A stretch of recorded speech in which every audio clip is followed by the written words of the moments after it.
Bismillahirrahmanirrahim. Assalamualaikum warahmatullahi wabarakatuh. Perkenalkan, nama saya Nur Fauzia Rahmawati dari PGSD semester 5 STKIP Muhammadiyah Kuningan.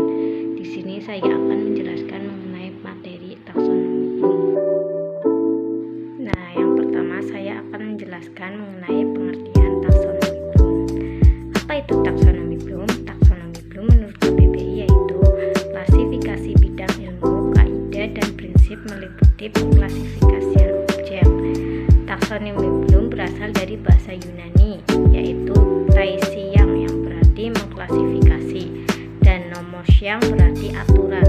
Oleh karena itu, taksonomi adalah prosedur klasifikasi berdasarkan prinsip dan aturan. Kemudian istilah ini digunakan seseorang psikolog bidang pendidikan Benjamin Samuel Bloom yang sedang meneliti dan mengembangkan kemampuan berpikir dalam pembelajaran.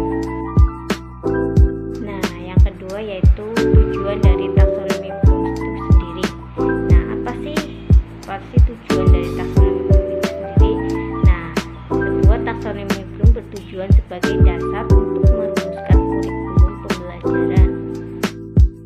Nah, selanjutnya taksonomi Bloom menurut Benjamin S. Bloom pada tahun 1956 itu dibagi menjadi 3 ranah. Ada yang pertama ranah kognitif, yang kedua ranah afektif, dan yang ketiga yaitu ranah psikomotor.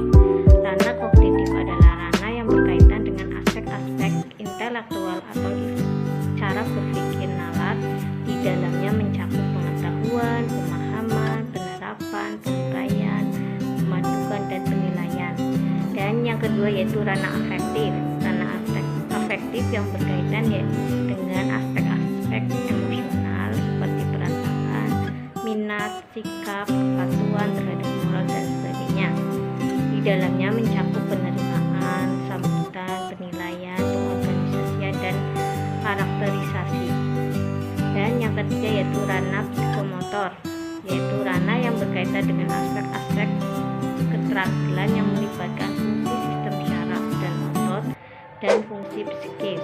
Ranah ini terdiri dari kesiapan penilaian atau imitation.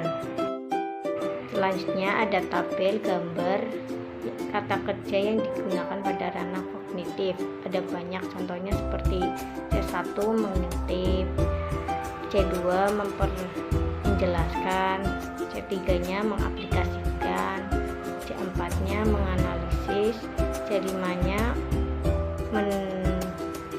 menyimpulkan, dan C6-nya mengumpulkan atau mengidentifikasikan. Nah, selanjutnya ada tabel kata kerja yang digunakan kata kerja ranah afektif. Ada banyak contohnya seperti kata kerja yang digunakan untuk menerima seperti memilih, menanggapi atau A2 seperti menjawab, A3-nya mengasumsikan, dan yang keempat yaitu menganut, dan yang A5-nya mengubah perilaku. Seperti itu. Selanjutnya ada tabel yang digunakan pada ranah psikomotorik. Ada banyak contohnya seperti kata kerja yang digunakan untuk meniru seperti menyalin, memanipulasi atau P2-nya seperti membuat kembali, P3 atau presisinya yaitu menunjukkan, artikulasinya atau P4-nya yaitu membangun, dan yang kelima yaitu P5-nya mendesain. Nah, selanjutnya yaitu contoh penerapan ranah kognitif dalam pembelajaran MTK di SD. Nah, yang pertama yaitu aspek kognitif dalam pembelajaran MTK di SD. Itu menjadi aspek utama dalam kurikulum pendidikan dan menjadi tolak ukur penilaian pembelajaran anak. Aspek kognitif ini mencakup pengetahuan untuk mengenali dan mengingat materi-materi yang telah dipelajari, mulai dari hal sederhana hingga mengingat teori-teori yang diperlakukan ke dalam berpikir, juga kemampuan mengingat konsep.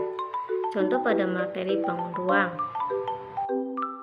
Nah, bisa dilihat itu contohnya yaitu pada materi bangun ruang. Yang pertama P1 atau mengingatnya seperti apa pengertian kubus, dan P2-nya itu memahami seperti sebutkan barang-barang di sekitarmu yang punya bentuk kubus, dan yang ketiga P3-nya itu menerapkan seperti guntinglah sebuah karton yang berbentuk kubus menuruti rusuknya sehingga berbentuk jaring-jaring kotak tersebut yang disebut dengan jaring-jaring kubus.